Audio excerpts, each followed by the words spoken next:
এই অতিরিক্ত গরমে যদি রোদ থেকে এসে যদি দপদপে মাথার যন্ত্রণা হয়, মাথার যে ক্যারোটিড ধমনী আছে এই ধমনীর মধ্যে থ্রবিং পেন অর্থাৎ দপদপে মাথার যন্ত্রণার সাথে পুরো মাথায় ছড়িয়ে যাচ্ছে এবং অসহ্য দপদপে মাথার যন্ত্রণা হয়, তাহলে বেলেডোনা হোমিওপ্যাথি মেডিসিন বেলেডোনা খুব ভালো কাজ করে।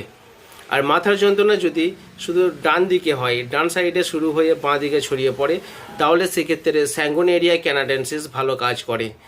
আর মাথার যন্ত্রণা যদি বাঁ দিকে হয়, লেফট সাইড হেডেজ, তো এক্ষেত্রে স্পাইজেলিয়া ভালো কাজ করে। স্পাইজেলিয়া বাঁ সাইডে আরম্ভ হয়ে ডান দিকে এবং চোখের দিকে চলে আসবে, সাথে বুক ধরপড় করতে পারে।